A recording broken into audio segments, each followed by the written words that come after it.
El pueblo de Santa Lucía se aferraba a la ladera de la montaña como una verruga antigua, en la piel curtida de la sierra. Sus casas de adobe, dispersas sin orden aparente, entre caminos polvorientos, parecían haber nacido de la misma tierra árida que las rodeaba. Era un lugar donde el tiempo se movía con la lentitud de las nubes en los días sin viento, donde las tradiciones se endurecían como el barro bajo el sol inclemente, y donde los secretos se enterraban tan profundamente como las raíces de los escasos olivos que sobrevivían en aquel páramo. En la casa más alejada del pueblo, justo donde el camino comenzaba a serpentear hacia las alturas inhóspitas, vivía doña Esperanza Mendoza. Sus 70 años habían tallado en su rostro un mapa de surcos profundos que contaban historias de sequías, de pérdidas y de una vida que nunca le había pertenecido realmente. Sus manos, nudosas como ramas de olivo centenario, temblaban, ahora sin control sobre la colcha remendada que cubría sus piernas frágiles. El espejo oval que colgaba frente a su cama le devolvía la imagen de una mujer cuyo cabello, antaño negro como ala de cuervo, era ahora una cascada de plata que enmarcaba unos ojos azules empañados por cataratas incipientes. «¿Madre?». La voz de Sebastián resonó áspera desde el patio. «Vienen el médico y el alcalde. Compóngase un poco. Por el amor de Dios». Esperanza intentó incorporarse, pero una punzada de dolor atravesó su espalda como un relámpago. La tos vino después, implacable, sacudiendo su cuerpo frágil hasta dejarla sin aliento. Desde hacía meses, una enfermedad sin nombre le robaba las fuerzas y la dignidad a partes iguales. El médico del pueblo, un hombre joven con más arrogancia que conocimientos, había dictaminado con un encogimiento de hombros que era cosa de la edad y que poco podía hacerse. «Estas viejas son todas iguales», le había dicho a Sebastián en una ocasión, creyendo que ella no podía oírles desde su habitación. «Se aferran a la vida como garrapatas, consumen los recursos de la familia y luego mueren igual. Es ley de vida». Sebastián, aquel hijo, nacido de sus entrañas 40 años atrás, había sentido con gravedad fingida mientras calculaba mentalmente cuánto le costaban los inútiles remedios para su madre, y cuánto más tendría que esperar para pedir la mano de Carmela, la hija del terrateniente del pueblo vecino. Una mujer joven, fértil, y con dote generosa, que no querría compartir techo con una anciana enferma y supuestamente maldita, porque eso era lo que susurraban las comadres en la plaza, cuando Esperanza ya no tenía fuerzas para ir a Misaján, que su enfermedad era un castigo divino, que podía contagiarse, que traería desgracia a todo el que se le acercara. El cura, don Anselmo, lejos de apaciguar los rumores, los alimentaba con sermones sobre la pureza y el pecado. Con esfuerzo sobrehumano, Esperanza consiguió sentarse al borde de la cama, sus pies, hinchados y pálidos como raíces que nunca han visto el sol.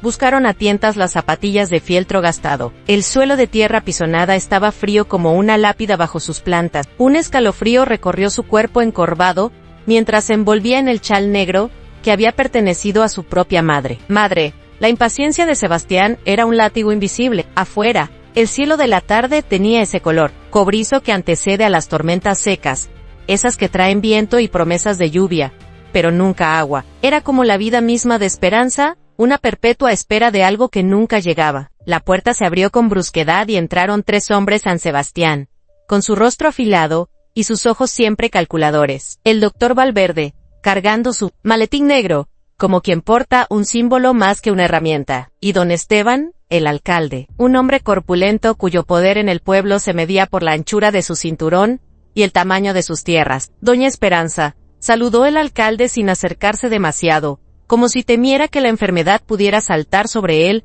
como un animal al acecho. «Venimos con noticias importantes». La anciana los miró desde su dignidad maltrecha, pero aún no vencida. Sus ojos azules, empañados pero todavía capaces de penetrar las apariencias, escrutaron los rostros de los 3 hombres, y comprendieron, con esa intuición que solo otorgan los años, que algo estaba a punto de cambiar en su vida. No sabía si para bien o para mal, pero después de 15 años de viudez y una existencia entera de servidumbre, cualquier cambio parecía preferible a la lenta agonía que era su vida actual. «Los apaches han enviado emisarios», continuó el alcalde, paseándose por la habitación exigua como si inspeccionara una propiedad en venta.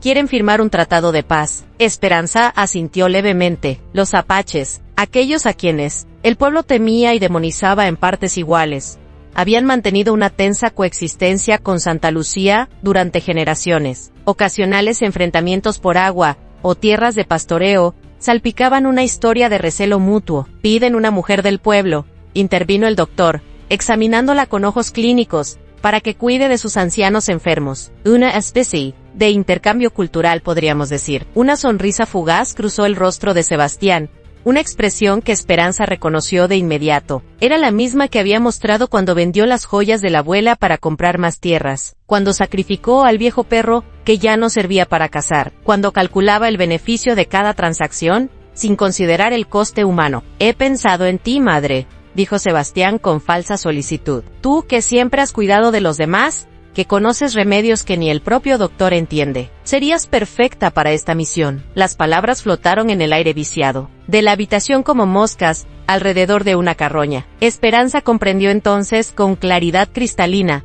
lo que estaba sucediendo a su propio hijo. La estaba desechando como se desecha una herramienta rota, vendiéndola a una tribu extraña, para librarse de la carga que representaba. El guerrero que ha venido es un anciano respetado, añadió el alcalde, quizás detectando el horror en los ojos de la mujer. Un curandero de su pueblo. Dicen que tiene manos que sanan, y conoce todos los secretos de las plantas medicinales. Esperanza cerró los ojos un instante. Fuera, el viento comenzaba a ulular entre las ramas secas de los árboles, como un lamento, que solo ella podía entender. La tierra sedienta se agitaba, anticipando un cambio. Igual que su corazón cansado, palpitaba con un temor nuevo, pero también con una extraña sensación que hacía décadas no experimentaba la posibilidad de algo de ¿cuándo? Fue todo lo que preguntó, con una voz que parecía venir de muy lejos, de un pozo profundo de resignación. Mañana al amanecer, respondió Sebastián, sin poder ocultar del todo su satisfacción. El Apache te llevará a su poblado, más allá de las montañas rojas. Esa noche, mientras empacaba sus escasas pertenencias en un atillo desgastado, Esperanza contempló la habitación que había sido su mundo durante décadas. Las paredes encaladas que ella misma blanqueaba cada primavera, el crucifijo de madera, tallada que había pertenecido a su suegra, la cómoda donde guardaba los pocos recuerdos de una vida que nunca fue plenamente suya. Sobre la mesa desvencijada, un espejo pequeño le devolvió la imagen de una mujer que parecía mucho mayor de lo que era, consumida, no tanto por la enfermedad como por una existencia de sacrificios nunca reconocidos. Quizás,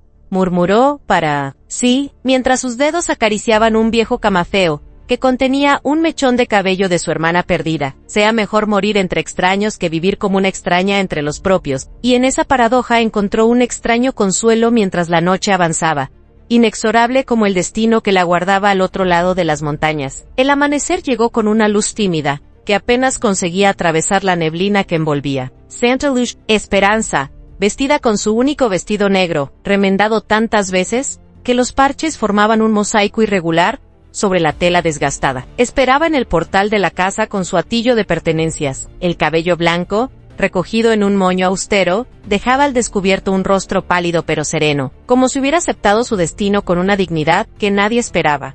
La plaza del pueblo se había llenado de curiosos, las mujeres cuchicheaban. Tras sus mantillas, los hombres observaban con una mezcla de recelo y alivio. Los niños señalaban sin disimulo a la anciana, que iba a ser entregada a los salvajes. El cura, don Anselmo, balbuceaba oraciones que sonaban más a exorcismo que a bendición. Sebastián, impaciente, miraba continuamente hacia el sendero que conducía a las montañas. No había dormido bien, ansioso por concretar aquel trato que le libraría finalmente de su madre y le permitiría comenzar una nueva vida. La dote de Carmela, sumada a las tierras heredadas, le convertiría en uno de los hombres más influyentes de la comarca. Solo necesitaba que su madre, aquel estorbo enfermo y débil, desapareciera de su vida. «Ahí viene», anunció alguien, y un murmullo recorrió la multitud. Por el camino polvoriento, avanzaba una figura alta y erguida. Montaba un caballo pinto, cuyo pelaje relucía bajo la luz creciente del alba. Era un hombre de edad avanzada, pero su postura denotaba una fortaleza, que contradecía sus canas. Vestía ropas de cuero trabajado con cuentas y plumas, y su rostro curtido por el sol y los años mostraba líneas profundas alrededor de unos ojos oscuros y penetrantes. Llevaba el cabello negro veteado de gris, recogido en 2 trenzas adornadas, con pequeños objetos que tintineaban suavemente con cada movimiento. Cuando llegó a la plaza, desmontó con agilidad sorprendente. El silencio se hizo absoluto. El Apache, llamado Nahuel según susurró el alcalde a Sebastián, caminó con paso firme hacia el grupo de autoridades, El viento del desierto arrastraba historias que nadie quería escuchar, historias de tierra y sangre, de olvido y supervivencia, en aquella frontera difusa entre dos mundos, donde el territorio apache se desdibujaba frente al avance de los colonos. Vivía Itzel, un hombre impuesto, como tantas otras cosas en su vida. La luz del amanecer se filtraba entre las grietas de su choza de adobe y ramas secas, dibujando patrones que ella seguía con la mirada, mientras sus dedos trabajaban el cuero con precisión milimétrica. El silencio era su aliado más antiguo. En él había aprendido a esconderse desde niña, cuando comprendió que no era suficientemente blanca para los blancos, ni suficientemente apache para su propio pueblo. Los que no pertenecen a ningún lugar terminan perteneciendo al silencio, pensaba mientras trenzaba sus largos cabellos negros con cintas desgastadas y pequeñas plumas encontradas en sus caminatas solitarias. Las mujeres del poblado decían que tenía los ojos equivocados, demasiado claros para una apache, demasiado salvajes para una mestiza. Los jóvenes murmuraban que era diferente, palabra que en boca de ellos sonaba a sentencia. Itzel había aprendido temprano que la belleza era un regalo concedido a otras. A ella le había tocado la resistencia. No nací para ser elegida, susurraba a las estrellas cada noche. Nací para ser ignorada. Pero en esa ignorancia encontró su mayor fortaleza en tiempo y soledad. Mientras otras niñas aprendían a agradar, ella aprendía a observar. Mientras otras buscaban aprobación, ella cultivaba paciencia. Sus manos pequeñas y ásperas sabían encontrar raíces medicinales ocultas bajo la tierra reseca, reconocer las hierbas que curaban fiebres y las que detenían hemorragias. Cosía con la concentración de quien ha hecho del trabajo manual un lenguaje propio. El poblado de Santa Cruz de la Frontera existía en un perpetuo estado de tensión. Colonos, comerciantes, tribus desplazadas y cazadores de recompensas creaban un mosaico inestable de ambiciones y miedos. En ese escenario, Itzel se movía como una sombra, casi invisible. Solo Nicolás, su hermano adoptivo, parecía verla realmente. Nicolás la había encontrado 11 años atrás, cuando ella apenas contaba 5, escondida bajo un arbusto, después de que su familia apache fuera dispersada en un enfrentamiento con soldados. La trajo al poblado, donde la vieja Dorotea, una curandera mestiza, accedió a criarla más por superstición que por compasión. Tendrás que ganarte el alimento, le había dicho Dorotea el primer día. Aquí nadie regala nada. Y así fue. Desde entonces, Itzel trabajaba sin descanso. Cosía, remendaba, recolectaba plantas, preparaba tinturas y ungüentos que Dorotea vendía como propios. Con el tiempo, la anciana había desarrollado un respeto reticente hacia aquella niña silenciosa que nunca se quejaba, pero tampoco se doblegaba. Nicolás era diferente. Entre él e Itzel existía un vínculo que no necesitaba. Pelebras, él, mestizo como ella, pero con rasgos que le permitían mayor aceptación entre los colonos. Compartía con Itzel el conocimiento de ser un forastero en todas partes. Cuando caminaban juntos, el silencio entre ambos era un idioma completo, lleno de matices y entendimiento. Aquella mañana, Itzel terminaba de coser un símbolo de protección en el interior de una chaqueta de cuero. Era un diseño antiguo, aprendido de los fragmentos de historias que conservaba de su primera infancia con su pueblo apache, símbolos que las otras mujeres consideraban supersticiones inútiles, pero que para ella eran hilos invisibles, que la conectaban con sus raíces perdidas. ¿Lista para el mercado? La voz de Nicolás interrumpió su concentración. Estaba en la entrada de la choza, con 2 cestas de mimbre vacías colgando de sus hombros. Itzel asintió, guardando cuidadosamente su aguja de hueso en un pequeño estuche de cuero que siempre llevaba consigo. Se levantó, sacudió su falda larga de tela áspera, y tomó el chal tejido que la protegería del sol inclemente. El mercado quedaba a 3 horas de camino. Una vez por semana, comerciantes de distintos orígenes se reunían en una explanada junto al río, para intercambiar mercancías. Era un lugar donde las tensiones habituales se suspendían brevemente, en nombre del comercio. Dorotea enviaba a Itzel y a Nicolás a vender hierbas medicinales y a comprar los suministros que no podían obtener en el poblado. Ten cuidado con los forasteros, advirtió Dorotea mientras les entregaba una pequeña bolsa con monedas. Han llegado nuevos grupos desde el sur, gente sin tierra ni ley. Itzel guardó la bolsa entre los pliegues de su ropa y asintió sin decir palabra. El cielo tenía un color cobrizo inusual, y el viento arrastraba un olor extraño, metálico. Algo en el aire parecía susurrar advertencias que solo ella podía percibir. Mientras se alejaban del poblado por el sendero polvoriento, Itzel observó cómo las nubes se acumulaban en el horizonte, densas y amenazantes, en los pájaros volaban bajo, inquietos. Las lagartijas se escondían bajo las piedras, en lugar de tomar el sol como era habitual. Algo no está bien, murmuró, más para sí misma que para Nicolás. Él la miró con esos ojos oscuros que parecían comprender lo que otros no veían. ¿Tus presentimientos otra vez?, preguntó sin burla, pues había aprendido a respetar las intuiciones de Itzel.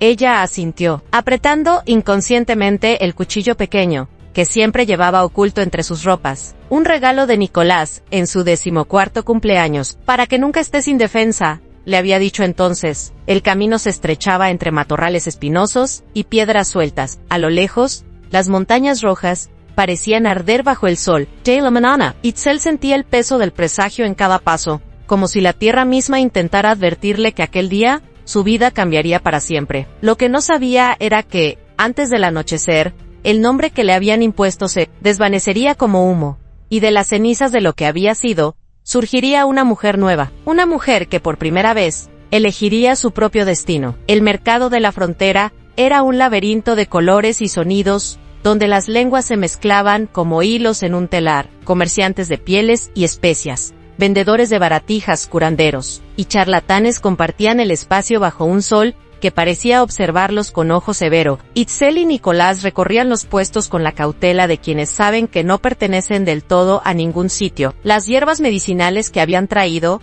se vendieron rápidamente. La reputación de los remedios de Dorotea, aunque en realidad fueran preparados por Itzel, se había extendido más allá del poblado. Con las monedas obtenidas, compraron sal, harina de maíz y algunas semillas de plantas que Itzel quería cultivar. Mientras Nicolás negociaba el precio de una herramienta con un comerciante, Itzel se detuvo ante un puesto diferente a los demás. Una anciana de tez oscura y manos nudosas como raíces viejas, vendía telas tejidas con símbolos que despertaron en ella un recuerdo dormido, patrones que hablaban de lluvia, protección y caminos invisibles. «Vienes buscando algo que no sabes que has perdido», dijo la anciana en apache, con una voz que parecía surgir de la tierra misma. Itzel, sorprendida de escuchar el idioma de sus primeros años, respondió con palabras que creía olvidadas.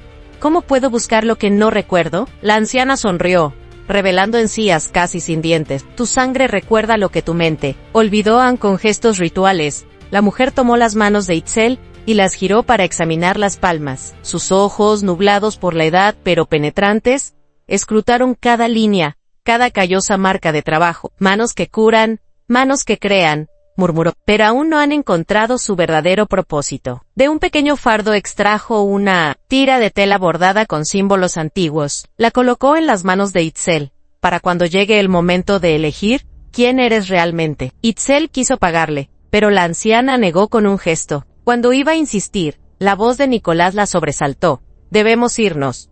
El cielo anuncia tormenta». En efecto, el horizonte se había oscurecido con nubes densas y amenazantes. Los comerciantes recogían apresuradamente sus mercancías, presintiendo la furia inminente del desierto. Itzel guardó la tela en su bolsa y buscó a la anciana para despedirse, pero el puesto había desaparecido. Donde antes estaba la mujer apache, ahora solo quedaba tierra desnuda, como si nunca hubiera existido. El camino de regreso se hizo bajo un cielo que gruñía como animal herido. El viento levantaba remolinos de polvo que dificultaban la visión. Nicolás e Itzel apresuraron el paso, conscientes de la vulnerabilidad de encontrarse en campo abierto durante una tormenta del desierto. Fue al llegar al estrecho desfiladero cuando el presentimiento de Itzel se materializó en forma humana. 3 hombres bloqueaban el camino. Sus siluetas se recortaban contra el cielo plomizo como presagios de desgracia. Vestían ropas gastadas por el camino, y sus rostros, curtidos por el sol y endurecidos por la vida nómada, revelaban intenciones que no necesitaban palabras. «Vaya, vaya», dijo el más alto, con una sonrisa que no llegaba a sus ojos. «¿Qué tenemos aquí?». Nicholas se colocó instintivamente delante de Itzel.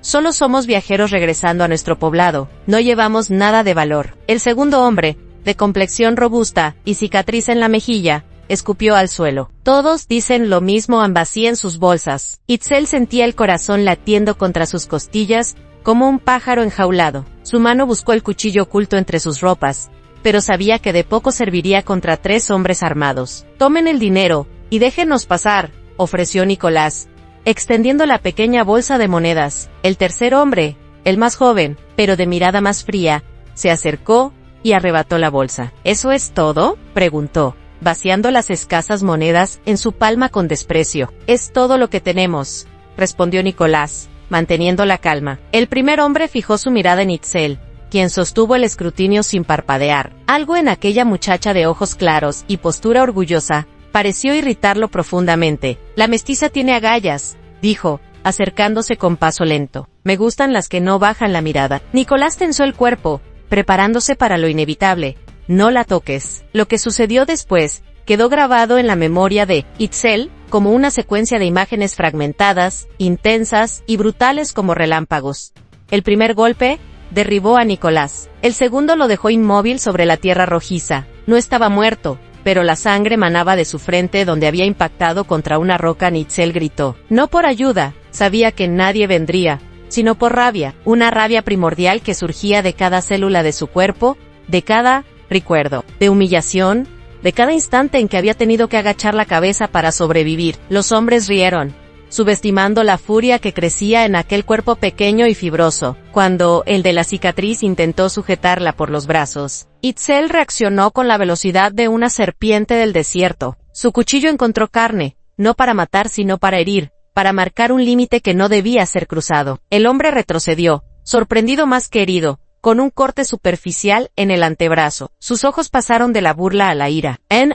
¿Vas a lamentar eso, mestiza?, gruñó, sacando su propio cuchillo, mucho más grande y amenazante. Fue entonces cuando el cielo, como respondiendo a un llamado ancestral, se abrió en un rugido ensordecedor. Un relámpago cayó a escasos metros, impactando en un árbol seco que estalló en llamas. La explosión derribó a todos, levantando una nube de polvo y astillas ardientes. La tierra tembló, no como metáfora, sino, un temblor sacudió el estrecho cañón, desprendiendo rocas de las paredes. Los atacantes, aturdidos y temerosos, ante lo que interpretaron como una señal divina, huyeron tropezando entre sí, olvidando incluso las monedas que habían robado. Itzel, con la mejilla contra el suelo, sintió la vibración de la tierra como un mensaje. Levántate.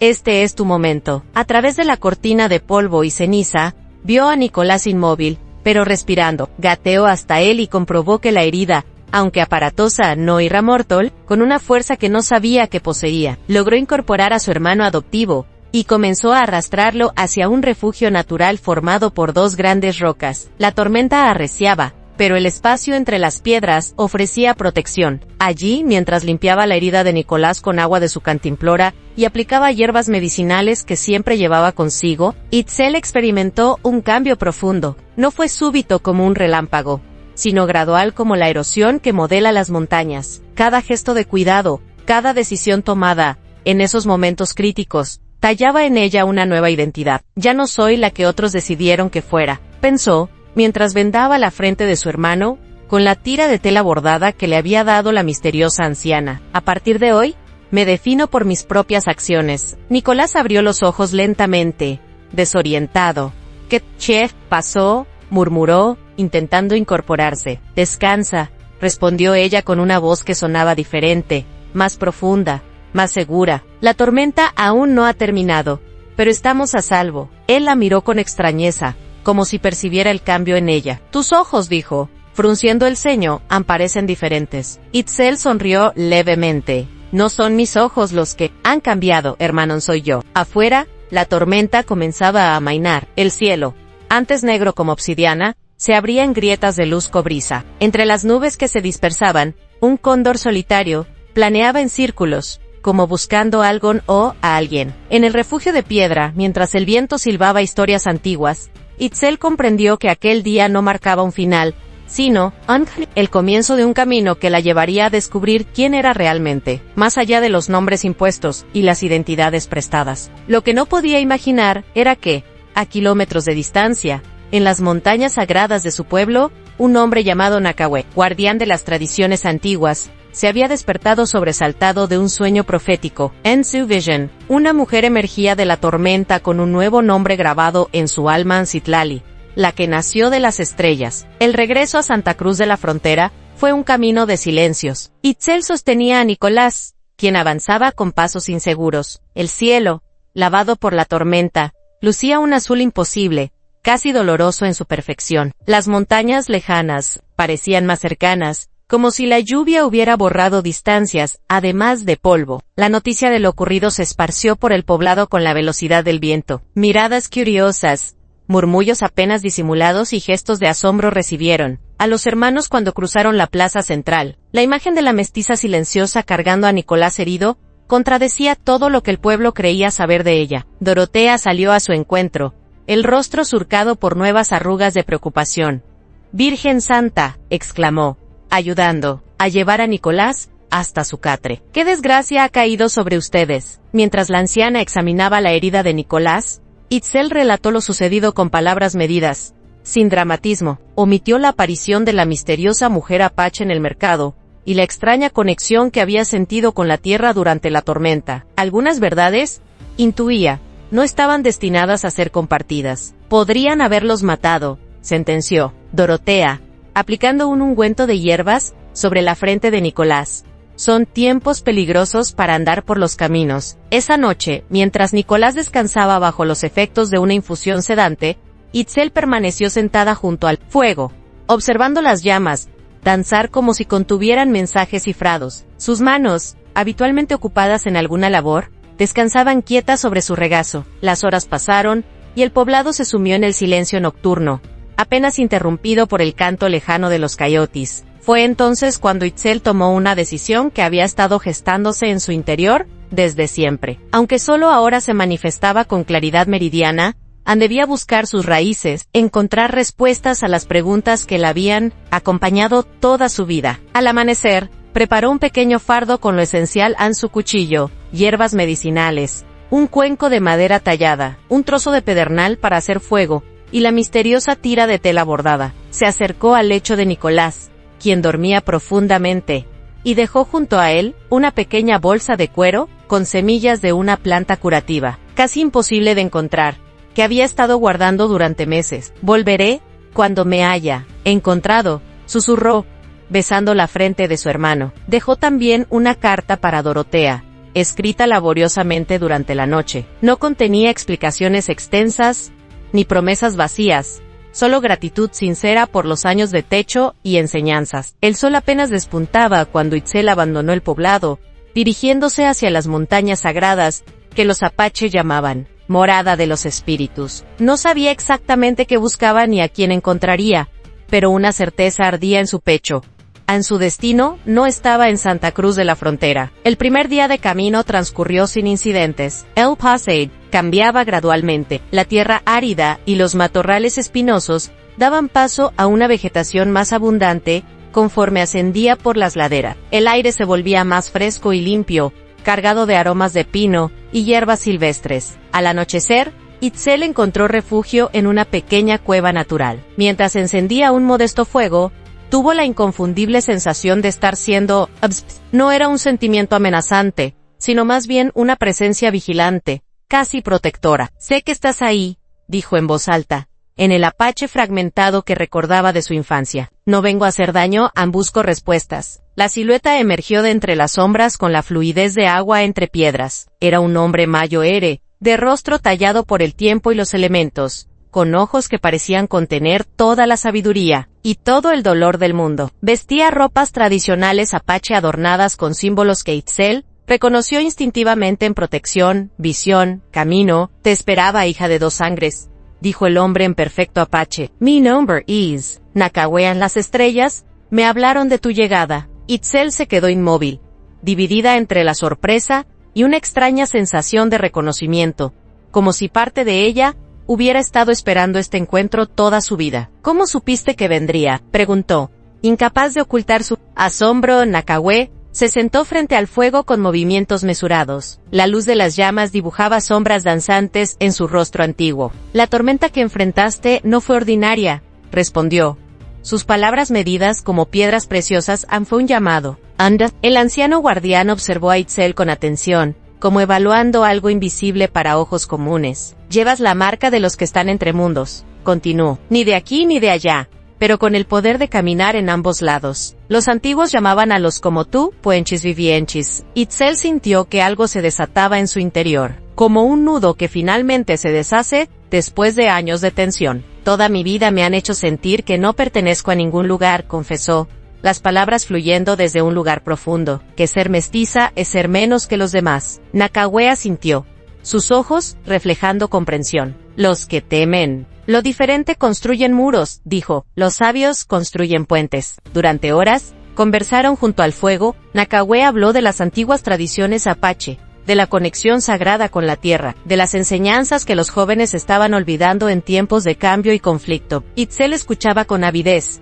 reconociendo en aquellas palabras fragmentos de su propia alma. Mi pueblo se refugia más allá de esas montañas, explicó Nakagüe, señalando hacia el horizonte. Somos pocos, pero guardamos el conocimiento antiguo. Algunos dirían que somos los últimos, pero yo prefiero pensar que somos los primeros de un nuevo comienzo. La invitación no fue expresada con palabras, pero Itzel la sintió claramente en el aire de la noche, en el crepitar del fuego, en la mirada serena del anciano. ¿Por qué yo?, preguntó finalmente. ¿Por qué ahora? Nakagüe sonrió por primera vez, una sonrisa que transformó su rostro austero en algo casi luminoso. Porque estás lista para escuchar tu verdadero nombre, respondió, el que las estrellas susurraron la noche de tu nacimiento. Al amanecer, ambos emprendieron el ascenso hacia las cumbres nevadas. El camino era estrecho y peligroso, bordeando precipicios que parecían no tener fondo. Itzel seguía a Nakagüe con paso firme, notando cómo su cuerpo parecía recordar movimientos, que su mente había olvidado a dónde pisar,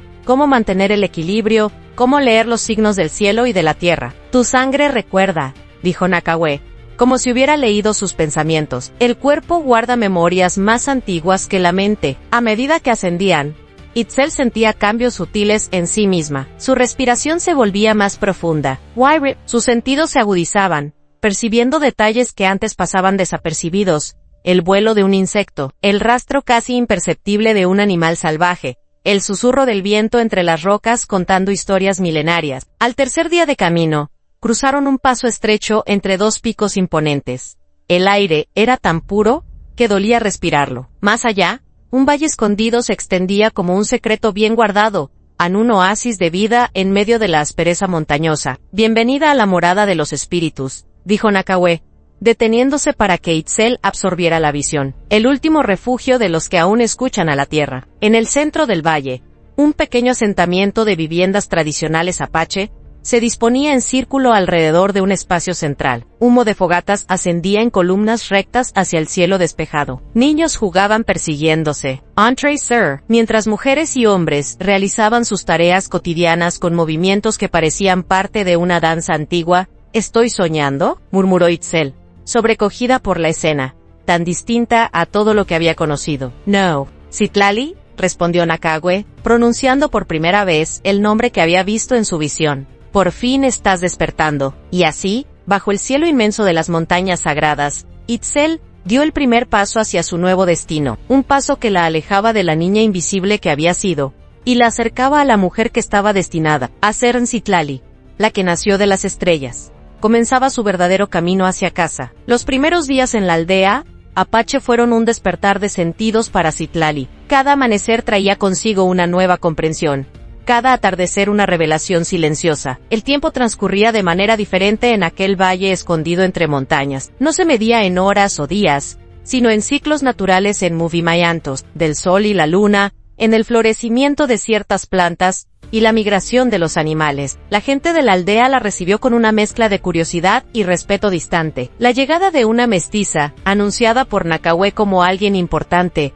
generaba tanto recelo como esperanza. Citlali lo entendía. Toda su vida había sido observada como algo extraño, fuera de lugar. La diferencia era que aquí, en lugar de desprecio, percibía expectativa. Se le asignó una pequeña vivienda al borde del círculo central. Un espacio sencillo pero digno, paredes de adobe, techo de ramas entretejidas, un fogón central y esteras tejidas con fibras vegetales. El primer amanecer que contempló desde su nueva morada, Citlali experimentó una sensación desconocida hasta entonces en pertenencia. No has venido a aprender, sino a recordar, le dijo Yaretsi, una anciana de manos nudosas y ojos brillantes como obsidianas pulidas cuando Citlali se presentó para ayudar en las tareas comunitarias. Yaretsi era la guardiana de las plantas medicinales y las historias antiguas. Su rostro, un mapa de arrugas y experiencias, irradiaba una sabiduría que iba más allá de las palabras. Desde el primer momento, estableció con Citlali una conexión silenciosa, como si ambas hubieran estado esperando encontrarse. Tus manos ya conocen el lenguaje de las plantas, observó la anciana, viendo cómo Citlali identificaba y clasificaba hierbas medicinales sin que nadie le hubiera enseñado, pero tus ojos aún deben aprender a ver lo invisible. Los días se convirtieron en un aprendizaje constante. Citlali despertaba antes del alba para recolectar hierbas, cuyo poder curativo era mayor en las primeras luces. Aprendió a reconocer plantas que nunca había visto en el poblado en raíces que detenían hemorragias, hojas que reducían fiebres, cortezas que aliviaban dolores profundos. Por las tardes, Nakahuel enseñaba el lenguaje olvidado de su pueblo a no solo las palabras, sino los gestos, los silencios significativos, las expresiones que no podían traducirse a otros idiomas, porque pertenecían únicamente a la forma apache de entender el mundo. El idioma es más que sonidos, explicaba el anciano. Es una manera de ver la realidad, de ordenar el universo. A medida que Citlali recuperaba el idioma de sus ancestros, sentía que piezas dispersas de su ser se iban uniendo, formando un mosaico cada vez más completo. En las noches, alrededor del fuego comunal, escuchaba las historias antiguas narradas por los ancianos, mitos de creación, leyendas de héroes y heroínas, relatos de cómo los primeros apache habían aprendido a vivir en armonía con la tierra. Estas historias resonaban en ella como si siempre hubieran estado ahí, dormidas, en algún rincón de su memoria. Fue durante una de estas sesiones nocturnas cuando conoció a Koyaanisqatsi, un hombre de mediana edad cuyo nombre significaba vida en desequilibrio. Era un guerrero que había abandonado las armas tras una visión que cambió su entendimiento. Del mundo, ahora se dedicaba a tallar madera, creando figuras que capturaban la esencia invisible de las cosas. Koyaanisqatsi rara vez hablaba, pero sus ojos oscuros observaban todo con atención penetrante. Cuando miraba a Citlali, ella sentía que veía más allá de su apariencia, como si percibiera las corrientes subterráneas de su espíritu. Una mañana, mientras Citlali regresaba de recolectar hierbas en la montaña, lo encontró sentado sobre una roca, tallando un trozo de madera con movimientos precisos y meditativos. «Tu nombre ya no te queda», dijo él sin levantar la mirada de su trabajo, «has cambiado». Citlali se detuvo, sorprendida tanto por las palabras como por el hecho de que Koyaanisqatsi le dirigiera la palabra directamente. «Nakahuel me dio un nombre nuevo», respondió ella. Dejando su cesto de hierbas en el suelo, Citlali, Koyaanisqatsi asintió, sus manos continuando la labor de transformar madera en forma. «Un buen nombre para empezar», dijo. «Pero no será el último. Los que caminan entre mundos suelen tener muchos nombres a lo largo de su vida». Aquella conversación breve pero significativa marcó el inicio de una extraña amistad entre ambos. No se basaba en largas charlas ni en actividades compartidas, sino en un entendimiento mutuo, que no necesitaba explicaciones. Koyaanisqatsi reconocía en Citlali a alguien que, como él, había experimentado una ruptura y una reconstrucción. Ella veía en él un ejemplo de lo que significaba transformar el dolor en sabiduría. El cambio más profundo en Citlali, sin embargo, ocurrió durante la ceremonia de la luna llena en aquella noche. Las mujeres de la tribu se reunieron en un círculo alejado de la aldea. Yaretsi, como guardiana de los rituales femeninos, dirigía la ceremonia con cantos antiguos que parecían emerger, no de su garganta, sino de la tierra misma. Citlali, sentada entre mujeres de todas las edades, sentía una conexión que trascendía el tiempo y el espacio. No eran solo ellas, eran también sus madres, y las madres de sus madres, reunidas en un círculo eterno, que se extendía hacia el pasado y hacia el futuro. En medio del ritual, Yaretsi se acercó a Citlali con un cuenco de barro que contenía un líquido oscuro.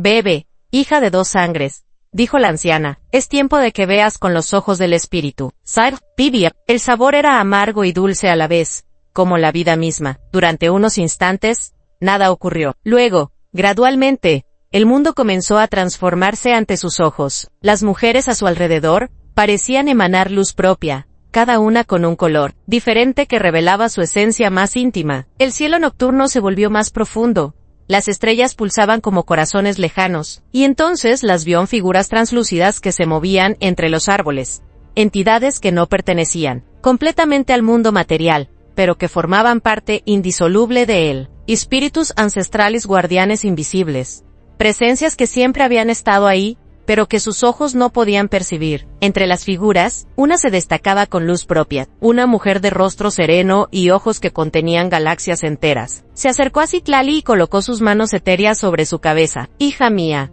dijo la aparición con voz que era viento y agua a la vez. «Te he esperado por mucho tiempo». Citlali comprendió, sin necesidad de explicaciones, que estaba ante el espíritu de su madre biológica, la mujer que le había dado la vida antes de perder la suya en el enfrentamiento que separó a Itzel de su pueblo original.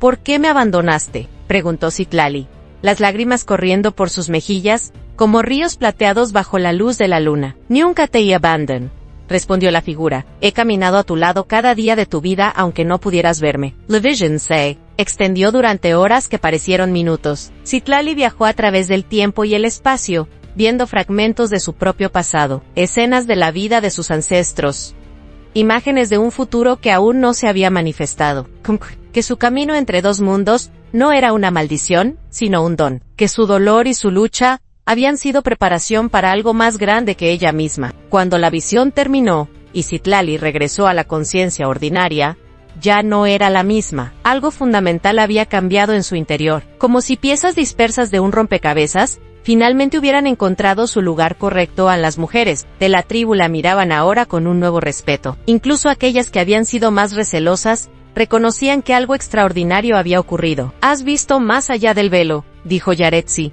ayudándola a levantarse. «Ahora comienza tu verdadero trabajo». En los días siguientes, Citlali descubrió que la visión había dejado más que recuerdos. Sus manos, siempre hábiles, ahora parecían guiadas por una sabiduría que iba más allá de su experiencia. Cuando trataba a los enfermos con las hierbas medicinales, podía ver el flujo de energía en sus cuerpos, identificar bloqueos y desequilibrios invisibles para los demás. «Eres una sanadora», confirmó Nakawet, «no solo de cuerpos, sino también de espíritus». Pero con este don, recién descubierto, llegó también una responsabilidad abrumadora. Las visiones continuaban, ya no inducidas por rituales, sino espontáneas. Fragmentos del futuro, advertencias de peligros inminentes, mensajes de los ancestros. Una noche, mientras dormía en su pequeña vivienda, Citlali tuvo la visión más clara y perturbadora hasta entonces. En Santa Cruz, de la frontera en llamas, Nicolás en peligro, una sombra oscura extendiéndose sobre el territorio que separaba el mundo apache del mundo de los colonos. Se despertó sobresaltada,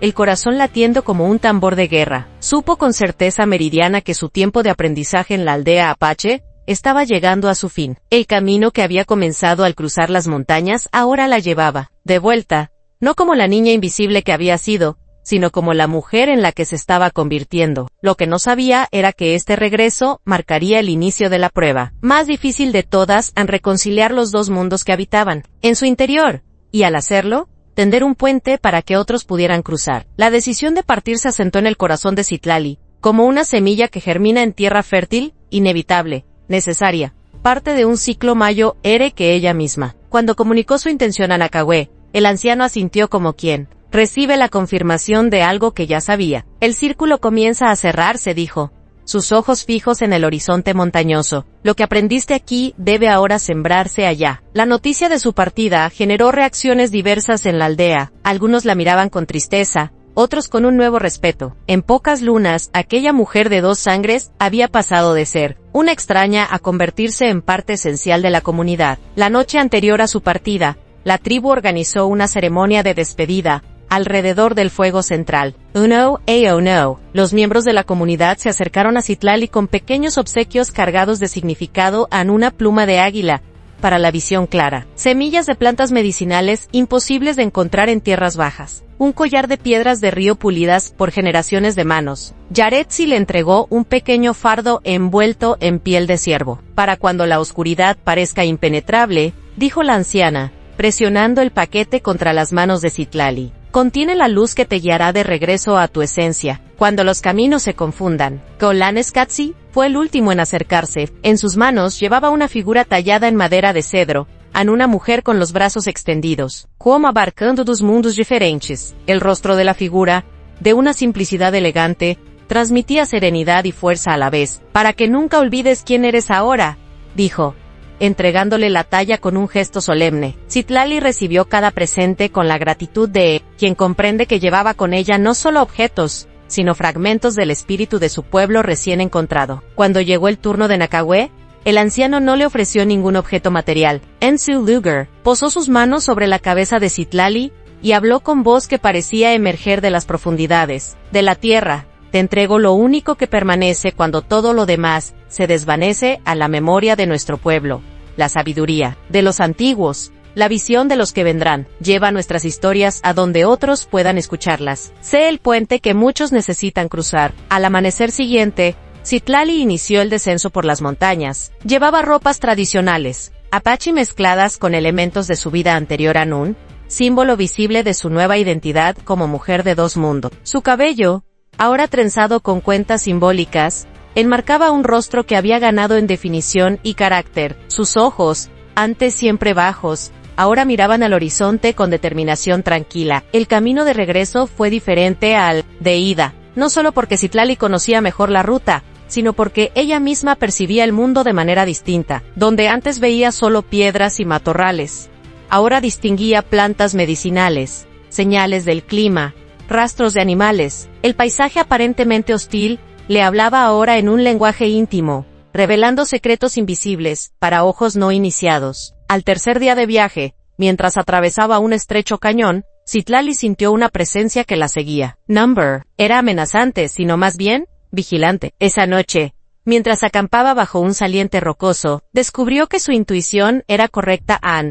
Un lobo gris, de pelaje plateado y ojos que brillaban con inteligencia casi humana, se materializó en el límite del círculo iluminado por su pequeña fogata. Citlali no se sobresaltó. Durante su estancia con los apache, había aprendido que los animales a veces elegían acompañar a ciertas personas en momentos cruciales de su vida. Si has decidido caminar conmigo, respeto tu elección, dijo en voz alta ofreciendo al lobo parte de su comida. El animal la observó sin moverse, evaluándola con mirada penetrante. Luego, con la dignidad de un antiguo aliado, aceptó la ofrenda y se tendió a una distancia respetuosa, como un guardián silencioso. A partir de ese momento, el lobo gris la acompañó en su travesía, a veces visible, a veces presente solo como una sensación en el borde de su conciencia. Era una compañía que no exigía palabras, un recordatorio tangible de su conexión con el mundo natural. Conforme se acercaba a Santa Cruz de la Frontera, Citlali comenzó a percibir una tensión creciente en el ambiente.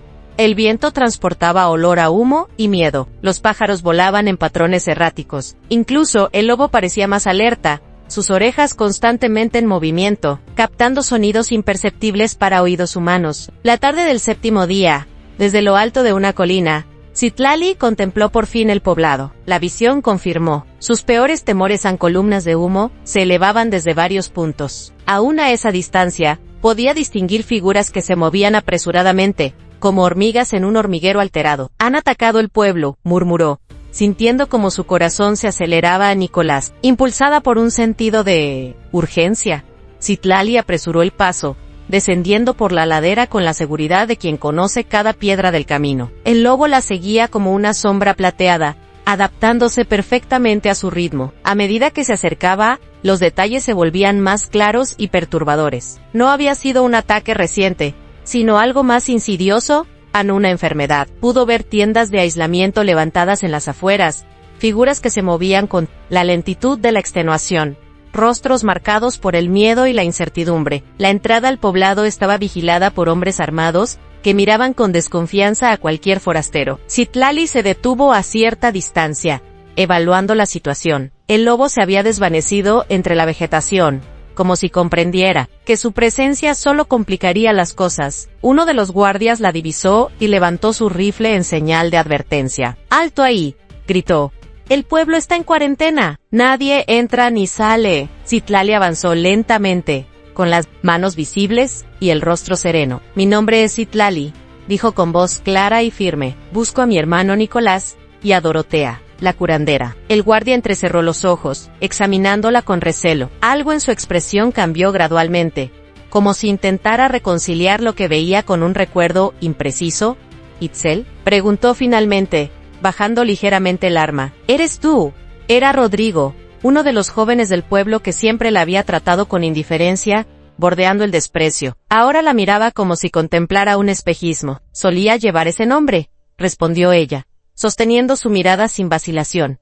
Ahora soy Citlali Ane, regresado para ayudar. Rodrigo parecía confundido, como si las palabras y la imagen ante él no encajaran con sus recuerdos. Nicholas te ha buscado durante meses, dijo finalmente. Está con los enfermos, ayudando a Dorotea a la fiebre. Ha golpeado fuerte al pueblo. Citlali asintió, una calma extraña apoderándose de ella. Esto era exactamente para lo que se había preparado, aunque no lo supiera hasta ese momento. Llévame con ellos, pidió. Su voz una mezcla perfecta de autoridad y compasión. El reencuentro con Nicolás fue un choque de mundos. Él es irreconocible más delgado, con el rostro marcado por noches sin sueño y preocupaciones constantes. Cuando vio a Citlali entrar en la tienda donde atendían a los enfermos, se quedó paralizado, como si viera un fantasma. «Itzel», susurró, la voz quebrada por la emoción y el agotamiento. Ella se acercó y tomó sus manos entre las suyas. El contacto pareció transmitir más que cualquier palabra todo lo vívido, todo lo aprendido, todo lo transformado. «Citlali», corrigió suavemente, «he vuelto, hermano Ann, y no estoy sola». Dorotea, encorvada sobre un niño febril, levantó la mirada. Sus ojos, nublados por la edad y el cansancio, se iluminaron con un destello de reconocimiento que iba más allá de la simple identificación. «Sabía que regresarías», dijo la anciana, «pero no esperaba que lo hicieras convertida en lo que siempre estuviste destinada a ser». Esa noche, mientras el pueblo dormía un sueño inquieto bajo estrellas indiferentes, Citlali desplegó todo lo que había aprendido. Con manos guiadas por sabidurías antiguas, preparó infusiones de hierbas traídas de las montañas sagradas. Con palabras aprendidas de Yaretsi, susurró cantos de curación sobre cuerpos ardientes de fiebre. Y con la visión que había despertado durante la ceremonia de la luna llena, pudo ver lo que otros no veían: el origen de la enfermedad. Un manantial contaminado por los desechos de un campamento minero río arriba, no es un castigo divino ni una maldición, explicó a Nicolás y Dorotea cuando comprendió la causa. Es el agua Han, la están envenenando sin saberlo. A la mañana siguiente, Citlali se presentó ante el consejo del pueblo. Ya no era la niña silenciosa que todos ignoraban, sino una mujer que irradiaba conocimiento y propósito. Habló con la autoridad de quien ha visto más allá del velo que separa los mundos, de quien ha caminado entre dos realidades y ha regresado para tender puentes. He vuelto para ayudar a sanar, dijo, su voz clara resonando en la sala abarrotada. No solo los cuerpos, sino la relación con la tierra que todos compartimos. Lo que afecta al agua, nos afecta a todos. Lo que daña a la tierra, nos daña a nosotros. En ese momento, mientras las primeras luces del alba se filtraban por las ventanas, polvorientas, iluminando rostros marcados por el miedo y la enfermedad, Citlali comprendió que su verdadero camino apenas comenzaba, que el puente entre mundos que estaba destinada a construir no era solo para ella, sino para todos aquellos dispuestos a cruzarlo. Los días siguientes se desarrollaron como un combate silencioso entre la vida y la muerte. Citlali trabajaba incansablemente, moviéndose entre las tiendas de los enfermos con la gracia fluida de quien ha encontrado su verdadero propósito. Sus manos, que siempre habían sabido coser y curar, ahora parecían poseer una sabiduría propia que iba más allá de lo aprendido. El cambio no pasó desapercibido para los habitantes del pueblo. Aquellos que antes apenas notaban su existencia, ahora seguían sus movimientos con miradas que oscilaban entre la esperanza y la desconfianza. La transformación de Itzel en Citlali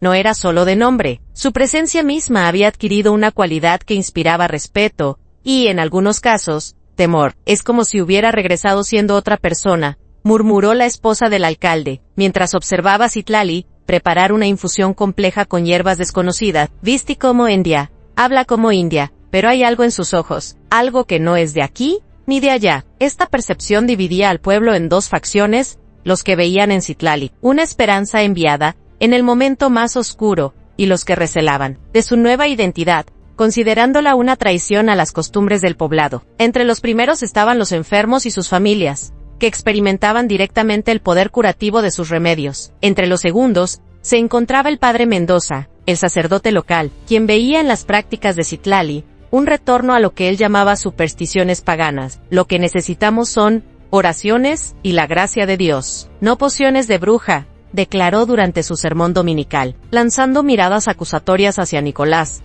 quien asistía a la iglesia por primera vez desde que comenzara la epidemia. Nicolás, sin embargo, se había convertido en el más firme defensor de su hermana adoptiva. La distancia inicial provocada por el asombro ante su transformación había dado paso a una admiración profunda. «Llámelo como quiera, padre», respondió con voz clara que resonó en la pequeña iglesia. «Pero mientras nosotros rezamos, ella salva vidas». Dorotea, debilitada por la edad y el esfuerzo de las semanas anteriores, observaba a Citlali con una mezcla de orgullo y melancolía. Veía en ella la culminación de un potencial que siempre había estado presente, pero que solo había florecido al encontrar su verdadero origen. «Siempre supe que eras especial», le confesó una tarde, mientras ambas preparaban cataplasmas para los que aún padecían fiebres. «Por eso te mantuve cerca, aunque no siempre te lo demostré». Citlali sonrió, sin rencor por los años de trato distante. «Cada paso de mi camino me ha traído hasta aquí», respondió, sus dedos trabajando con precisión milimétrica, incluso los dolorosos. La crisis comenzó a ceder. Los remedios de Citlali, combinados con su descubrimiento sobre la fuente contaminada, empezaron a mostrar resultados. Las fiebres bajaban, los rostros recuperaban color. La esperanza renacía en un pueblo que había estado al borde del abismo. Pero el verdadero desafío no era curar los cuerpos, sino sanar la división que se había formado en la comunidad. Citlali comprendía, con una claridad que solo pueden tener aquellos que han vivido en los márgenes, que su papel iba más allá de ser una simple curandera. Una tarde, mientras recolectaba hierbas en las afueras del pueblo, sintió una presencia familiar. El lobo gris la observaba desde la distancia, inmóvil como una estatua plateada bajo la luz del atardecer. «Has esperado», dijo ella, extendiendo una mano en gesto de reconocimiento. El animal se acercó con pasos medidos, dignos. Ya no era solo un acompañante en su viaje, se había convertido en un símbolo viviente de su conexión con dos mundos. «Necesito tu ayuda una vez más», murmuró Citlali, como si el lobo pudiera entender cada palabra. «Hay un puente que debo construir, y no puedo hacerlo sola». Esa noche, bajo una luna que parecía observar con atención especial los asuntos humanos, Citlali tomó una decisión que cambiaría el curso de Santa Cruz de la Frontera. Con determinación tranquila, se dirigió a la casa del alcalde, don Ernesto Vega, un hombre pragmático que había mantenido una postura neutral durante las disputas sobre sus métodos. «Necesito hablar con usted sobre el futuro del pueblo», anunció cuando el hombre la recibió, sorprendido por esta visita inesperada. Durante horas, en la sala tenuemente iluminada por lámparas de aceite, Citlali expuso su visión a un poblado que no viviera de espaldas a la tierra, sino en armonía con ella, una comunidad que aprovechara tanto la sabiduría ancestral como los avances del mundo moderno, un lugar donde mestizos, colonos y nativos pudieran coexistir respetando las diferencias en lugar de temerlas. «La enfermedad fue solo un síntoma», explicó con voz pausada pero firme. «La verdadera dolencia es más profunda.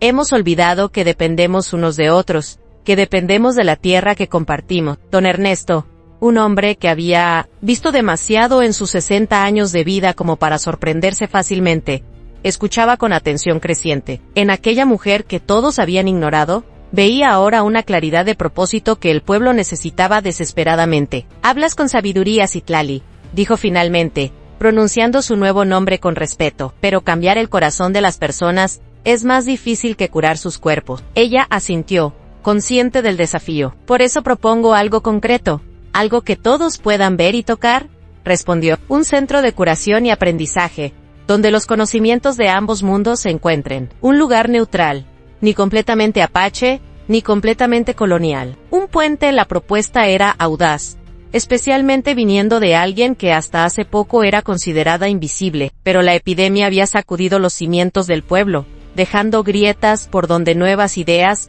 podían germinar. Él encontró a Citlali y don Ernesto, todavía conversando, delineando los contornos de algo que parecía imposible pero necesario. Cuando finalmente se despidieron, ambos sabían que habían dado el primer paso hacia un cambio profundo. Los días siguientes fueron un torbellino de actividad. Citlali, con la autorización del alcalde, comenzó a organizar la construcción del centro en un terreno neutral, a medio camino entre el pueblo y las montañas. Nicolás se convirtió en su mano derecha, traduciendo su visión en planos concretos, negociando con comerciantes y artesanos. No todos recibieron la iniciativa con entusiasmo. El padre Mendoza veía en el proyecto una amenaza a su autoridad espiritual. Algunos comerciantes temían que un acercamiento con los apache afectara sus negocios con ciudades más grandes, y ciertos miembros del consejo municipal consideraban que darle tanto poder a una mujer y mestiza, además, era un peligroso precedente. La oposición cristalizó en la figura de Vicente Murillo, un terrateniente ambicioso que había planeado utilizar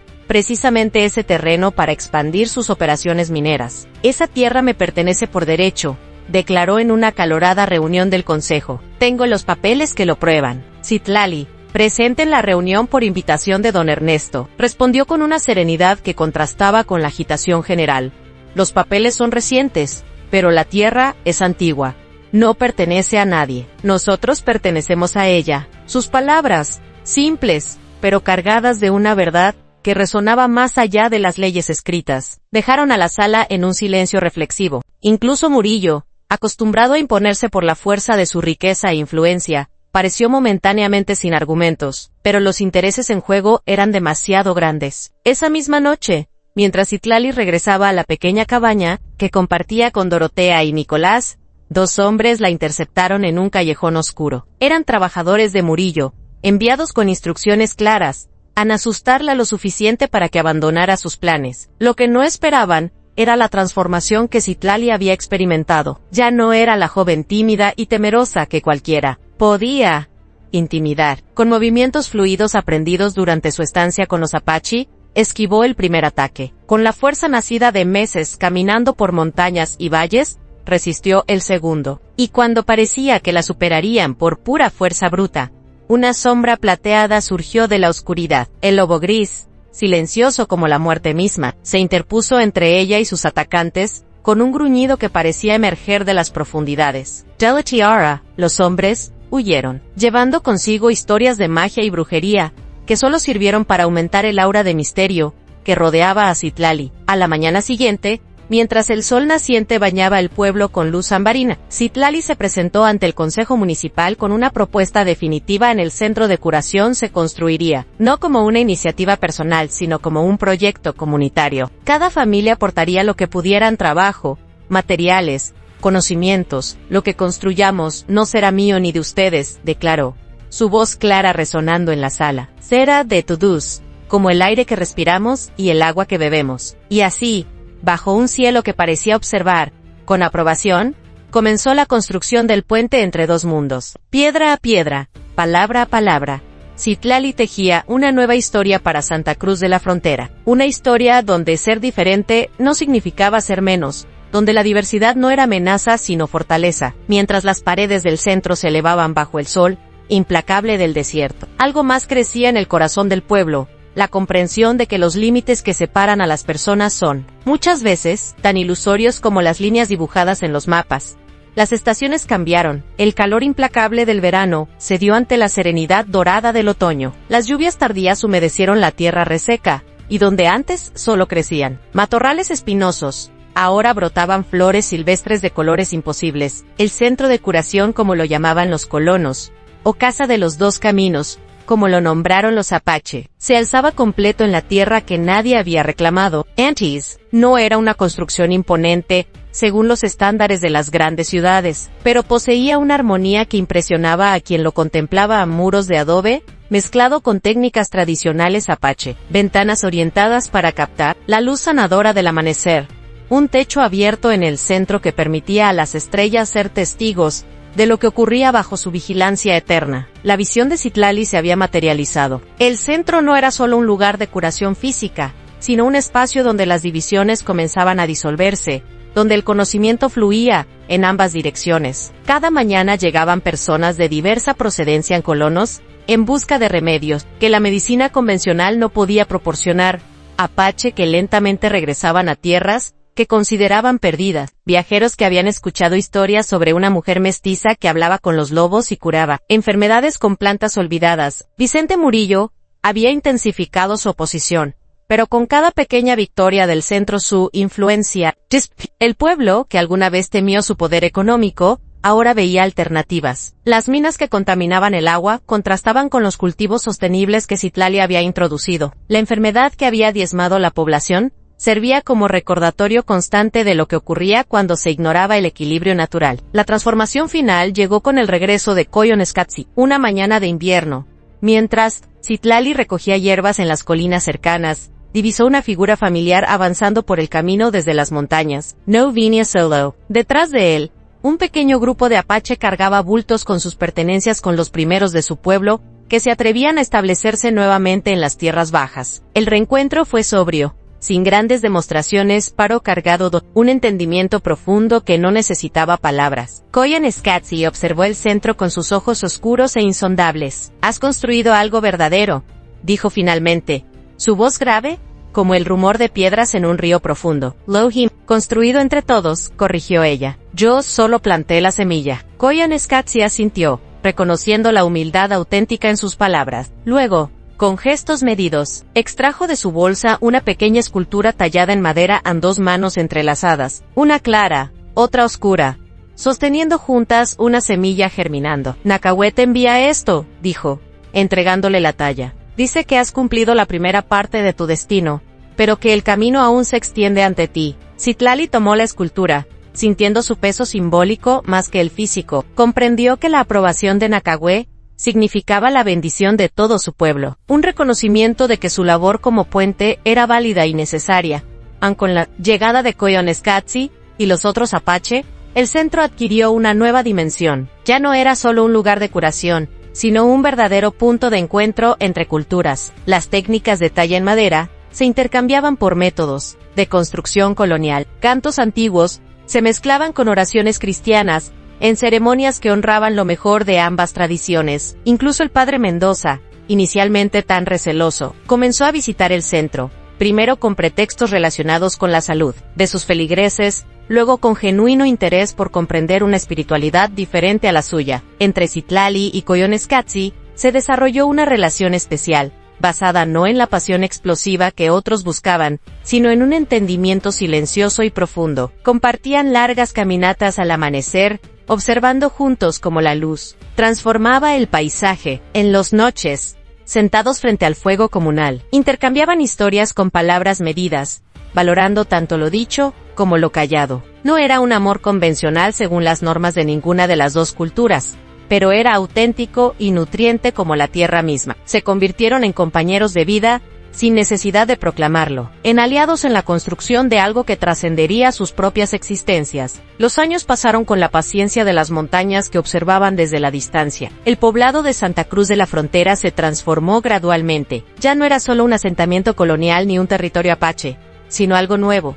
Una comunidad donde las diferencias eran reconocidas pero no temidas, donde la diversidad era vista como fortaleza y no como amenaza. Citlali y Koyaanisqatsi adoptaron a dos niños huérfanos, una niña apache cuya familia había perecido en un enfrentamiento con soldados, y un niño mestizo abandonado por su madre colonial y su padre indígena. Les enseñaron a caminar en ambos mundos con dignidad, a entender que sus identidades complejas eran un don y no una condena. El cambio en Citlali era completo. De la niña invisible que había sido, no quedaba rastro. La mujer que surgió de aquella transformación irradiaba una autoridad tranquila que no necesitaba imponerse, un conocimiento que no precisaba alardear de sí mismo. Su nombre, Citlali, ahora era pronunciado con respeto, tanto por colonos como por nativos. Cuando el conflicto entre Vicente Murillo y la comunidad alcanzó su punto crítico, no fue resuelto con violencia como todos temían, sino con diálogo. En una asamblea histórica que duró 3 días y 3 noches,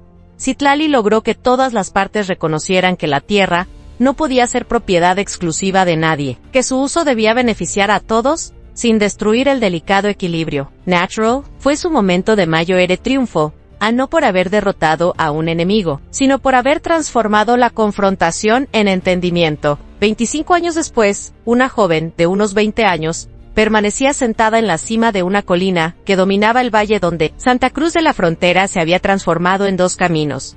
Un asentamiento próspero donde las tradiciones, de diversos orígenes, convivían en armonía imperfecta, pero real. Malinali, hija adoptiva de Citlali y Koyaanisqatsi, contemplaba el atardecer con ojos que reflejaban la misma claridad de propósito que su madre. A su lado, un joven apache tallaba distraídamente un trozo de madera, dando forma a un lobo que parecía a punto de cobrar vida. ¿Crees que algún día lo logremos completamente?, preguntó él, sin levantar la vista de su trabajo.